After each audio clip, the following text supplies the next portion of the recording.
Alright, so I'm going to be reading City of Specters in the collection called The Accusation by Bandi.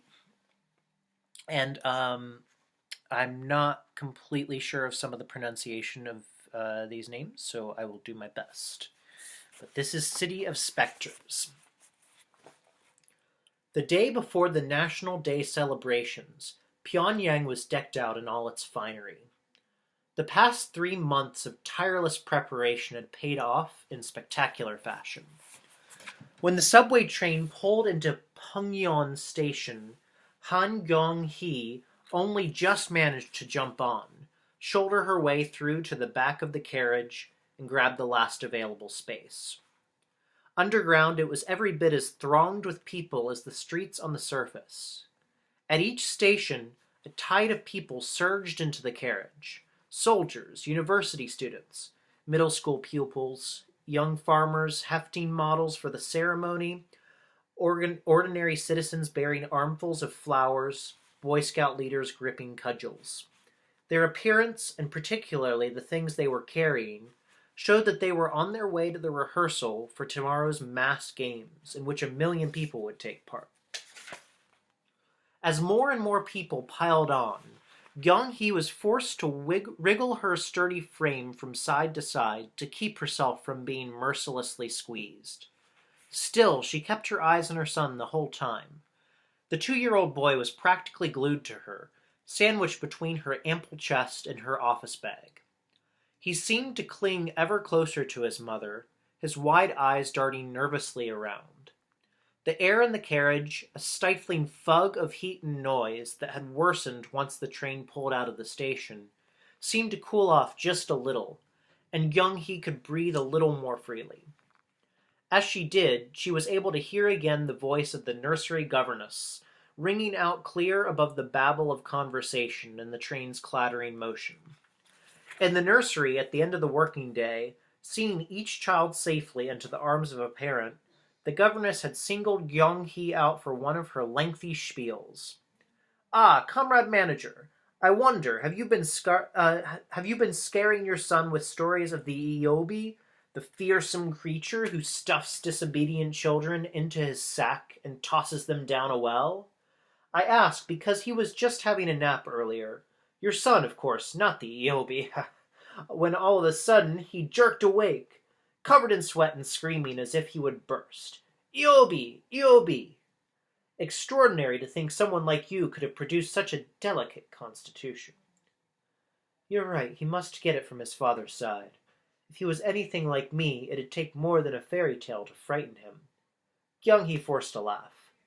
Though something of a celebrity when compared with the other mothers, manager of a marine products shop at the age of 36, with a forceful personality that matched her strapping frame, she couldn't help being unsettled by the mention of Iobi.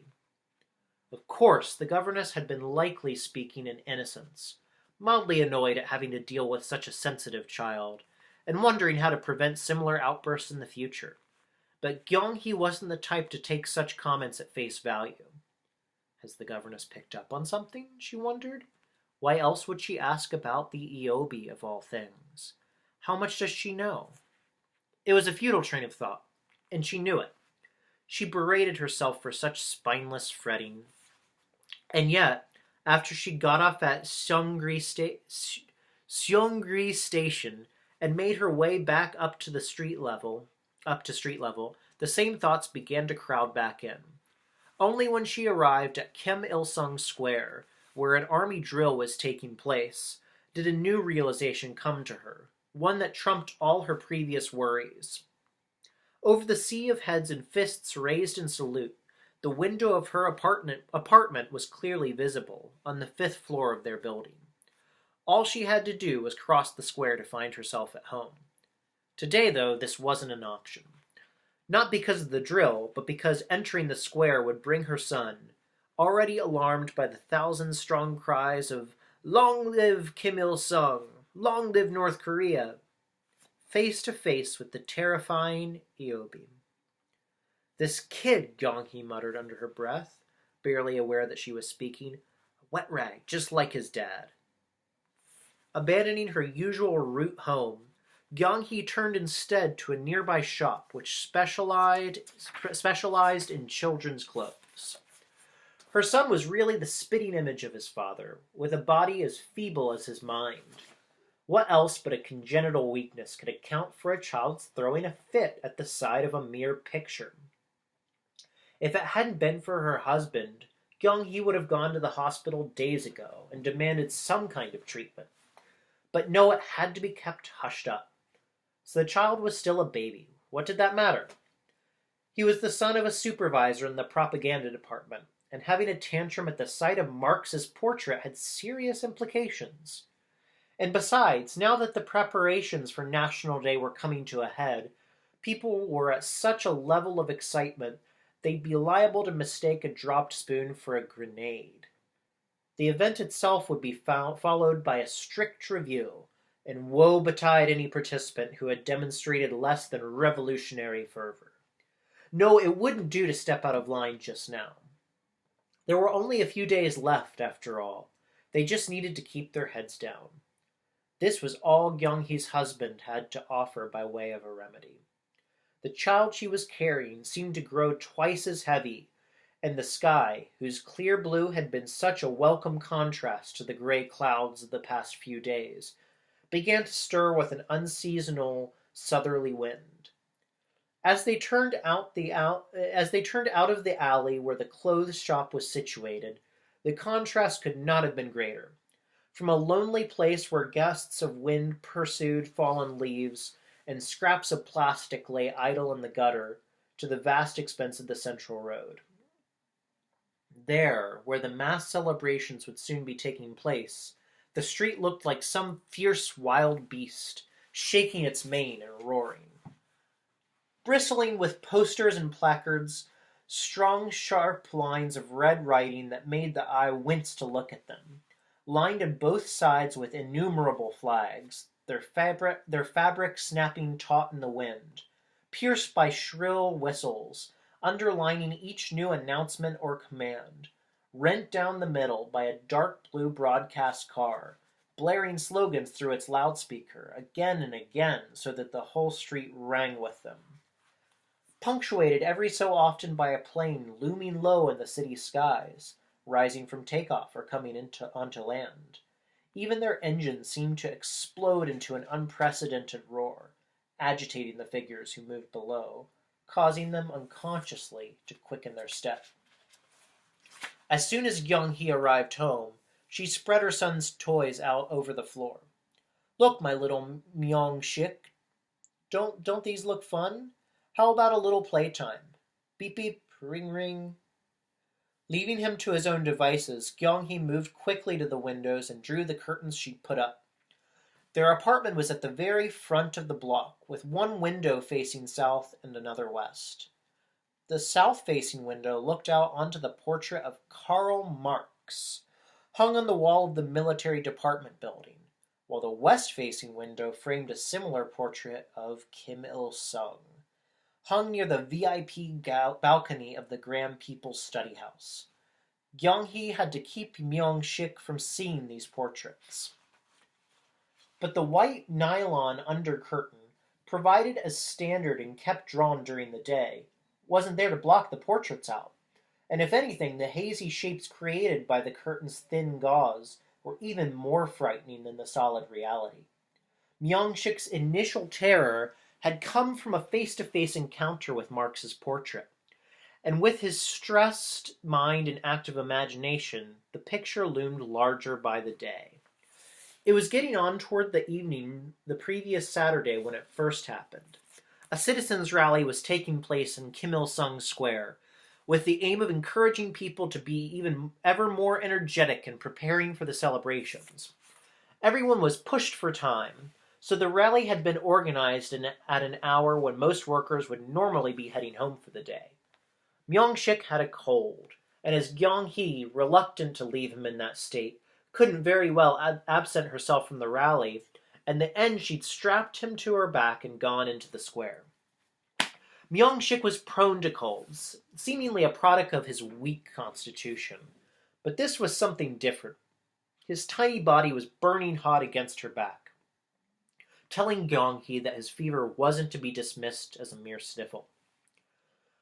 Her group had been at the head of the square's far left column, directly below the glowering gaze of Karl Marx. In the haze of dusk, before the square's electric lighting was switched on, that reddish-black face, with its great swath of hair, would have sent shivers down the spine of even the most stolid party cadre. Perhaps it was that which accounted for Gyeong-hee's unwanted recollection. A line from the first passage of the Communist Manifesto, which she'd read at some point during college. A specter is haunting Europe, the specter of communism. Had Marx inadvertently been writing his autobiography? The phrase had a mysteriously fitting description of how his portrait had appeared just then. Closer it informed some spectral presence than an actual human being, plucked from some ghastly legend. Gyeong-hee's practical mind would never have normally entertained such speculations, but she was already anxious about Byung-shik, worried that he might somehow disturb the rally. These fears had soon proved to be well-founded, his nerves already set on edge by the mass of people around him. When the opening address boomed from the loudspeaker, the boy was so startled that his vague snuffling transformed into harsh, desperate sobs. Gyeong-hee was sure she could hear people scolding her for bringing a bawling child to such an important rally, hissing at her to shut up. She'd hastily swung him around to her front and rocked him gently in her arms, making soothing noises as loudly as she dared. But the boy just kept on crying. Glancing around her, as a last resort, she brought her face close to his. Eobi, the scary Eobi will get Myung-shik if he's bad, she muttered. Still no luck. And then an idea struck her. This time she held the boy up so his gaze would fall directly on the portrait of Marx, muttering, Eobi, in his ear all the while. Myung-shik had abruptly swallowed his sobs, and Gyeong-hee let out a sigh of relief. But the very next morning, the little lump of fire in her arms, who was pressing his face into her chest as though trying to tunnel inside her, became racked with the most extraordinary convulsions. Myung-shik, no! This child! Gyeong-hee had been appalled. The corners of his mouth were flecked with foam, and his eyes were glassy and unfocused. Had a doctor happened to be at hand, the incident might well have ended in disaster. In the past week, Myung-shik had had similar fits on 2 other occasions, terrified by the Eobi as seen through the apartment window. These convulsions could have been easily prevented if Gyeong-hee had been more scrupulous in her care. She'd drawn the double curtains only over the west-facing window, when she should have known to cover both. Myung-shik was shaken from his senses by that initial terror. In his eyes, the portrait of Kim Il-sung had worn the countenance of the menacing Eobi. Now, though, she had ensured that both sets of curtains were fully closed. Gyeong-hee was far from reassured as she watched her son find what little amusement he could in his toys. At any moment she was expecting to hear the words, "5th floor, apartment number 3, rapped out from the street below, in the chilling voice of the local party secretary. If it happened, it would be the 3rd time, and this time, she knew, he would not be fobbed off with an excuse and an apology. 5th floor, apartment number 3. Had she imagined it? 5th floor, number 3. Ah, yes. Even after she admitted to herself that the voice was real, it took Gyeong-hee a few moments before she was able to get the words out, and her casual tone sounded forced in her ears. Please come down. Please come down. So this is it. Gyeong-hee lifted Myung-shik up and carried him out of the apartment, descending the stairs with heavy feet. Again, comrade manager, after everything I've told you. Though well past 40, the local secretary's lips still bore the flush of youth, and her white-framed glasses contained no prescription. Her voice, on the other hand, was cold and colorless. The thing is, Comrade Secretary, that's enough. Do I really have to spell it out for you a third time? This appeared to be a rhetorical question, as the woman launched straight into her usual speech, before Gyung-hee had the chance to question its necessity. Comrade Manager, do you have something against the white nylon undercurtain with which the party has been good enough to provide you? Provided, indeed, as a special consideration for the houses in our street, which have the honor of being at the city's heart, a place where many foreigners will soon be visiting to see the celebrations. Do you perhaps resent the fact that they were not donated free of charge?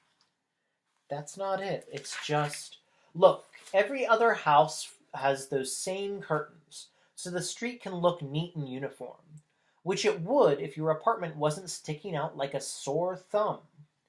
Jabbing a rigid finger in the direction of the offending curtains, the secretary scowled first at them and then at Gyung-hee herself. Well, I said, it isn't that I... Once again, Gyung-hee found herself interrupted. It's the same story every time. Why do you persist with this obstinacy, Comrade Manager? You might throw your weight around in your job, but collective life is another matter. You go too far.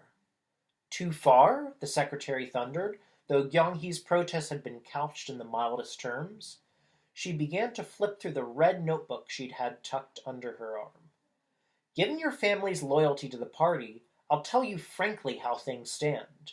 I received a report dated the 6th of September. In apartment 3 on the 5th floor of building 5, every day from around 6 in the evening until the next morning, blue double curtains are drawn in both windows. I find this extremely suspicious. It could be some kind of secret code to communicate with spies. Clapping the notebook briskly shut, the secretary glanced up at Gyung-hee. Such a report will have reached other ears than mine, Comrade Manager, and you dare to tell me that I'm the one who is going too far? Gyung-hee's eyes were wide with shock, at first. Almost immediately she felt something bubbling up inside her, moving through her body with real heat and substance. Those who have boldness, who are undaunted even in their endurance, know how to hold themselves in check when they have to. But there comes a point when that endurance reaches its limit, and when it does, the full force of their character will manifest with double intensity. A secret code? Spies? Gyung-hee's laughter finally burst forth, a hearty guffaw that she could not control. She laughed so long and loud that Myung-shik whimpered in alarm, and the secretary began to look somewhat cowed. Okay, Gyung-hee said, still chuckling to herself. I'll tell you. As she drew herself up to her full height and shifted Myung-shik higher in her arms, her imposing stature was matched once again by a dignified, commanding air. The laugh tread acted as a coarse sieve, straining out her niggling concerns until all that was left was sheer brazen nerve. What could she possibly have to fear? Even when she trotted off to school as a child, with her bowl cut and satchel, the red armband awarded to those whose character and comportment marked them out for a glittering career in the party, was a near permanent fixture of her uniform, and it stayed in her arm through to her college days. After graduating and securing an enviable position, she steadily managed her rank as a party cadre, and was entrusted with ever greater responsibilities. Having a father who was martyred in the Korean War meant her standing was sufficiently secure to not be threatened by the minor slip-ups that were inevitable now and then. Her husband, though the graduate of a distinguished revolutionary academy, lacked her confident, decisive outlook. Congenital timidity was the only reason to quail before the business of a child's nervous disposition. So their son found Marx's portrait frightening. Did it follow that his parents opposed the man's ideology? After all, she continued, her voice made husky by a rumble of amusement, can the full story be worse than what you think, that I should be denounced as a spy? Beginning with the incident during the rally, Gyung-hee rattled through the whole history of Myung-shik's condition, ending with the business of the double curtains. The secretary frowned. But why cover the window on this side, too? Marx's portrait isn't visible from there. No, but the great leader's is. So? You know the saying, the child who fears turtles will flinch at a manhole cover. What? Your son is frightened by the portrait of our great leader? The secretary's gaze seemed to sharpen suddenly behind her glasses, but Gyung-hee was past being deterred by such things. In any case, she finished, now that I've explained everything, I'd appreciate your understanding. I can't shut my child up in a cupboard or watch him every minute of the day, so what else am I to do? But tomorrow during the ceremony, I promise I'll keep the curtains open. That is not acceptable, the secretary insisted, her clipping tone rising as she delivered her final remarks. This isn't some petty quarrel over home furnishings. The review due to take place after the ceremony is intended to weed out any deviance from party ideology. You are aware of this, Comrade Manager. I've nothing more to say. By the time Gyung-hee had come up with a response, the secretary had vanished around the corner of the street, like a black hawk flying away with its prey. Less than 2 hours later, both sets of double curtains were taken down and built in apartment number 3 on the 5th floor of Building 5, though not by Gyung-hee herself. She was in the kitchen getting dinner ready, with a great banging of pots and pans and slamming of cupboard doors, remembering the contempt that had laced the secretary's words. So when her husband entered the apartment, she didn't even realize it. He wasn't due home for another hour. Why haven't you drawn the double curtains? Startled, Gyung-hee looked up to find her husband standing there in the kitchen doorway, still clutching the handle of the door, as though reluctant to commit himself to entering. His eyebrows, two vivid black slashes that contrasted with his pallid complexion, curved up toward the middle of his forehead, like the character for the number 8.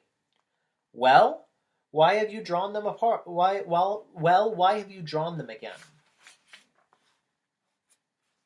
3 vertical furrows appeared in Gyung-hee's forehead as her hand paused in chopping the aubergine, producing the character for stream to match her husband's 8. Answer me. Watching her husband dash over to both sets of windows and tear down the double curtains, Gyung-hee left what she was doing and came out of the kitchen, picking up Myung-shik from where he'd been playing on the floor. The curtains dealt with, Gyung-hee's husband turned back to her. I've told you time and time again to get rid of those damned curtains. As far as I can see, it just goes in one ear and out the other. If you were still a new bride, fresh from the provinces, then perhaps you'd have an excuse. But you've had more than enough time to get to know Pyongyang by now. How can you still not understand the way things work in this city? Suddenly deflated, he slumped down in his usual spot near the wall, still staring at Gyung-hee in apparent disbelief. Wasn't I telling you only yesterday about the rabbit with 3 burrows? Like the rabbit who keeps 3 burrows to hurry into as needed, you can never be too careful. That's the moral of the story. Always stamp on a stone bridge before crossing to check that it will bear your weight. Those are the rules for living in Pyongyang. So what on earth possessed you today of all days? When no answer was forthcoming, Gyung-hee's husband fished his cigarettes out of his pocket, stuck one between his lips and lit it. He drew on it several times in quick succession, with a noisy smacking of his lips, released a lungful of smoke as a long sigh, and roused himself, somewhat revived. What's the most important theory in all of Marx's thought? He asked, raising his arm to point to the man himself. Oh, first you talk about how long it's been since I was a new bride, and now you expect me to go back to the classroom? The dictatorship of the proletariat, to which the theory of capital and the construction of scientific communism are both related, of course, but secondary. If capital is the weapon of capitalism, the weapon of socialism, which governs all of our lives here, is the proletarian dictatorship. A dictatorship of the people, Yes, the people of this city understand all too well the reality of that idea. That's why they live according to the principles of the rabbit with three burrows. But you go about without a care in the world, thinking your martyred father puts you beyond reproach. What do you think that will be worth the day you slip up and find the people against you? You think the Iobi is just a fairy tale? Her eyes were burning with passion. His eyes were burning with passion. When had her meek and mild husband ever shown such fervor before? But Gyeonghi was too impatient to waste time wondering about this change. That's enough, she snapped, as soon as she had the chance. I don't know what went wrong at work that's put you in this mood, but I haven't the time to stand here and be lectured at. For goodness sake, how can you be so naive? Her husband stamped his foot in frustration. A bad day at work? I've just come from the Department of Information. The Department of Information? Blanching, Jong-hee narrowed her eyes and studied her husband more closely.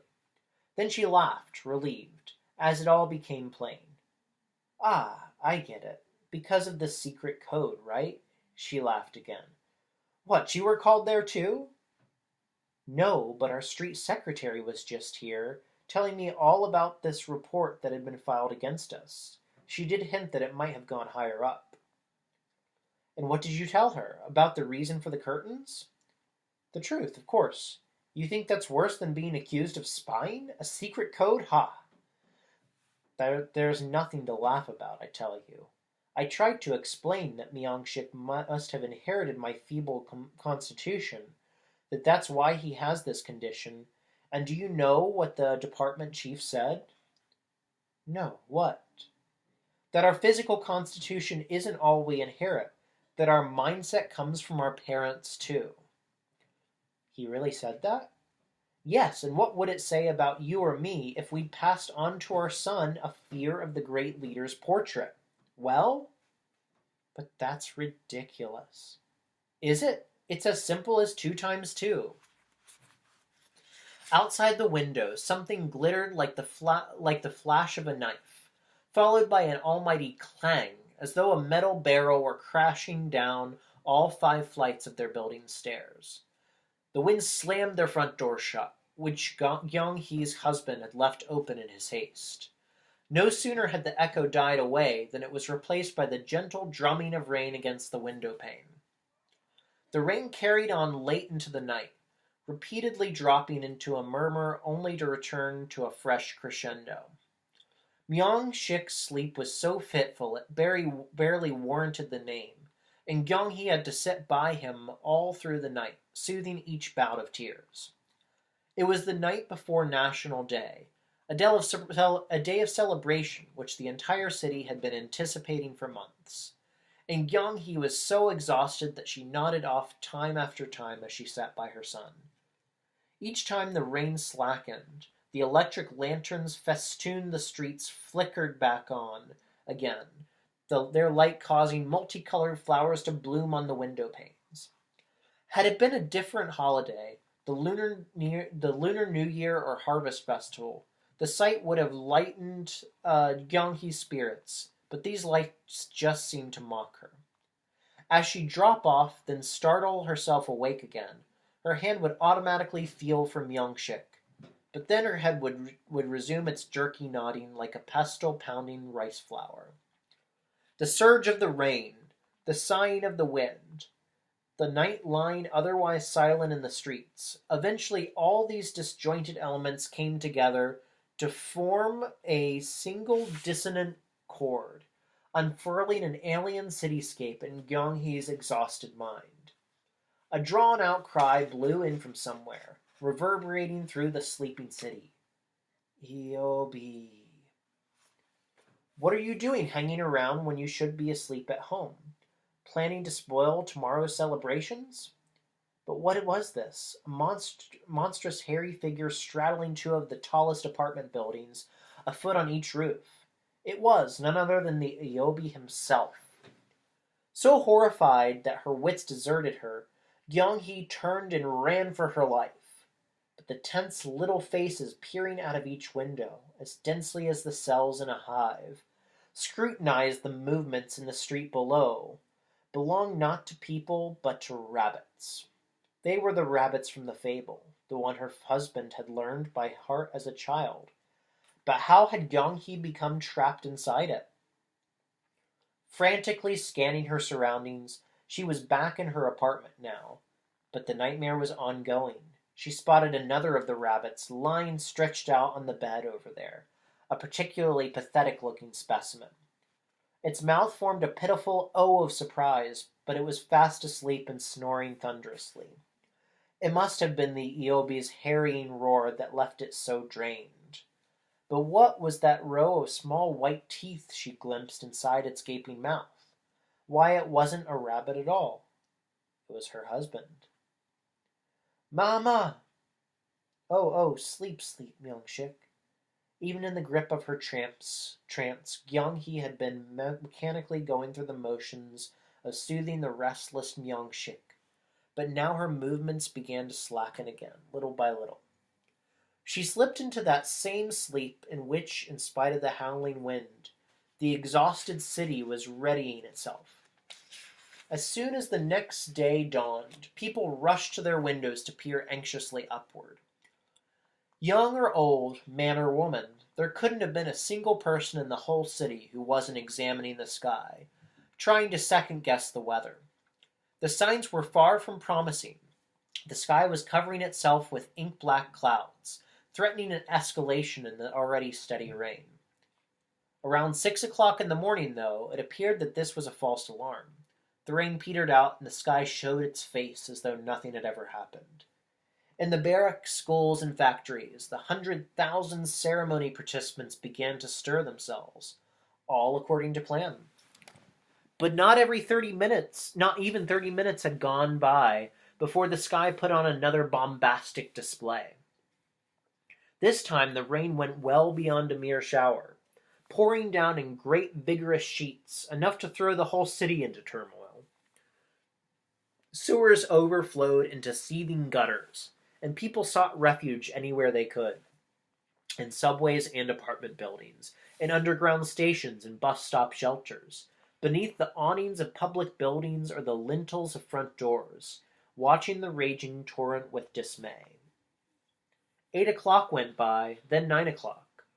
Only when the clock hands showed a scant 45 minutes remaining before the ceremony's scheduled start time of 10 o'clock did the rain abruptly cease, as though the sky were giving its reluctant permission for everything to go ahead as planned. A rainbow strung itself between Yangak Isle and Moran Peak, like a banner that might have read, "Impossible to hold ceremony at scheduled time." Patches of clear blue began to show through, and all the signs pointed to a day of glorious sunshine. Now the ceremony would be able to go ahead as planned, with the cleanly washed city as a stylish backdrop.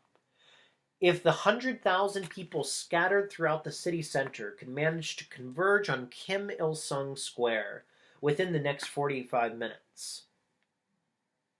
But that would have been like expecting new leaves to sprout from withered trees.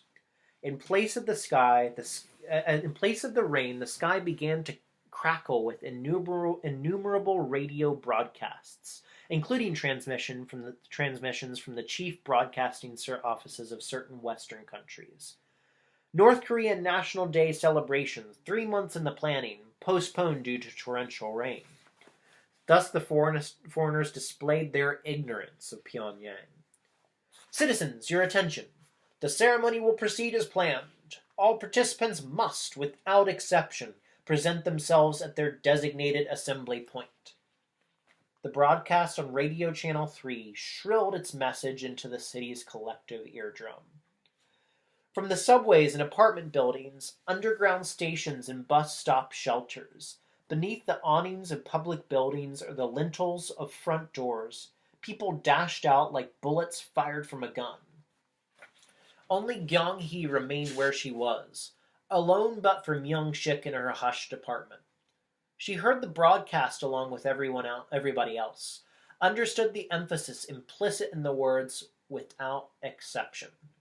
But she knew she was exempt from her unit's roll call. She had a sick child to take care of. At least her apartment's enviable location meant she'd have a prime view of the ceremony.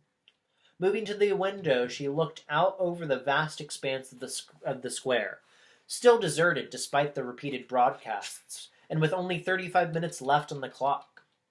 30 minutes, 25. And then a miracle began to unfold. One by one, columns began to form in the square, neatly divided like blocks of tofu. Each column accumulated new blocks in rapid succession, as though the phrase, without exception, were a long steel spit pushing through the city, skewering people in bunches and delivering them promptly to the square. Eventually, with only 5 minutes to go, the entire square was a sea of color, with columns stretching out on both sides of Department Store 1, passing in front of the Children's Palace, and continuing all the way to the Yangchuan Crossroads. Senior state functionaries began to make their way out onto the VIP platform. A hushed silence descended on the square, which quivered with palpitations like the sea after a storm had just subsided. Informing the citizens, we've created a miracle here today, which has made the people of the world shudder with awe. 100,000 citizens have assembled here in Kim Il-sung Square. 100,000 citizens within 45 minutes. Unbeknownst to herself, Gyung-hee had pressed her hands together in front of her chest at this new broadcast from Radio Channel 3. For some reason, her heart began to shudder. Shudder? Yes, that was the exact word for it. What had just taken place in front of Gyung-hee's eyes was a spectacle inducing the awe of terror rather than the wonder felt in witnessing a miracle. Not even the threat of immediate death could have induced such unconditional obedience. What terrifying force had caused the city to give birth to such an incomprehensible upheaval? As it turned out, Gyung-hee did not have to wait long for an answer. The post-ceremony review went on for a week in various cities throughout the country. At each unit's review hall, the party secretary's sharp tone was punctuated by a strike of the hand on the rostrum. Those on the receiving end of this tongue-lashing would stand with their heads bowed, pressing their lips together to swallow stinging tears and stifle their cries of despair. Anything deemed to have marred the celebrations, even down to a so-called lack of fervor, was exhaustively accounted for. The most severe punishment tended to be expulsion from the capital. Banishment was the official term. This was effected with ruthless efficiency. The banished were not even permitted to pack their own belongings. Once the verdict had been handed down, "Comrade, your behavior at the time of the celebration has been judged as unacceptable. According to party regulations, your household will be relocated to the countryside." The punishment was discharged immediately. Under the careful scrutiny of a representative from the Department of Information, several officials arrived with straw bags and knotted rice sacks, into which belongings were packed so swiftly that the offenders never had time to react. Things were arranged so as to leave as little time as possible before the train bound for their new home departed. The representative stayed by the offender's side the whole time, and the truck to the station and then on to the train, so deeply concerned to see them to their destination, which was so far from Pyongyang in every sense that it seemed an alien land, that he never once let them out of his sight. All of which was exactly what happened to Gyung-hee and her family. The verdict was just as her husband had predicted.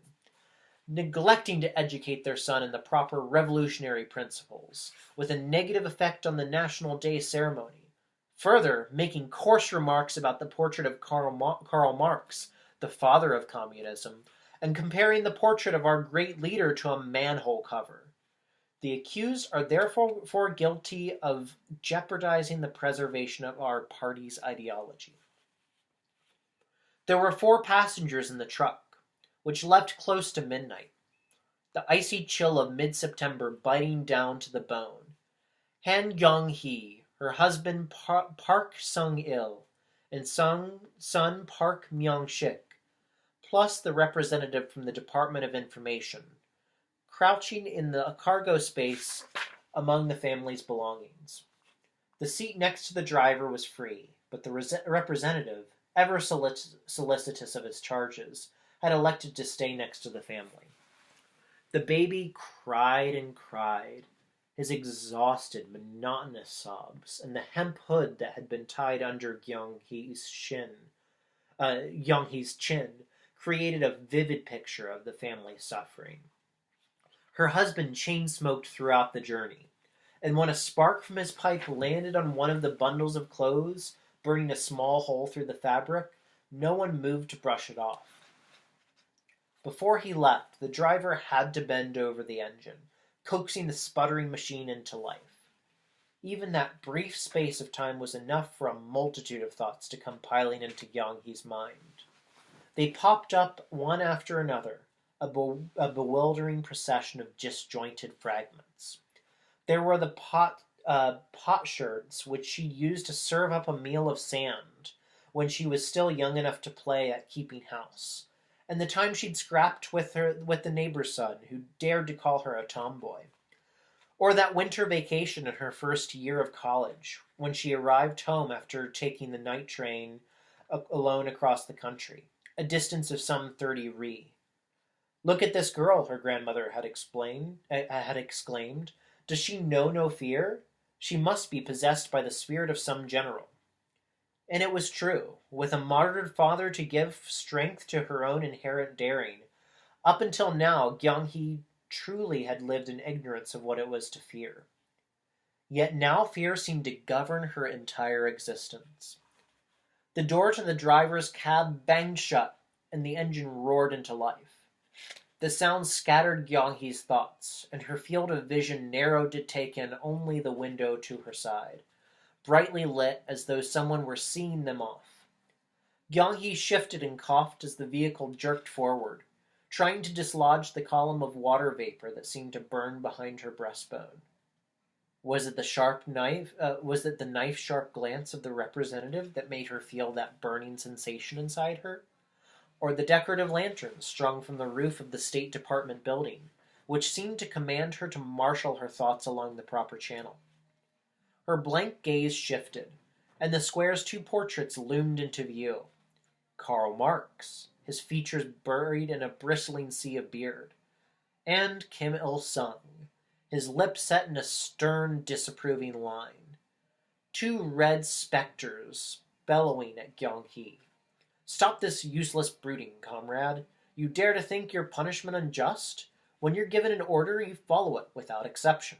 Without exception, do you hear? Don't you know to whom this city belongs?" Those menacing, pitiless specters kept Gyung-hee's grief inside her, and crushed any hope of a reprieve. Her limbs began to tremble, and not only because of the September chill. Fear swelled inside her. Fear, something which had to be instilled in you from birth if you were to survive life in this country. Now, at last, she had the answer to the riddle, understood the force that had moved 100,000 people like puppets on a string. If her husband were to quiz her now on Marx's most significant theory, how much more seriously, rigorously, confidently she could have answered. The truck raced on to the station. On both sides of the road, the clusters of apartment windows mysteriously recalled to her her dream from the night before National Day, the rabbit with 3 burrows. Though it was close to midnight, Gyung-hee sensed hundreds of figures hovering at those windows, peering out like rabbits from their burrows, eyes narrowed in accusation. If the EOB were to give the order, the figures said, they would flock to the square in even less time than before, without exception. A happy story.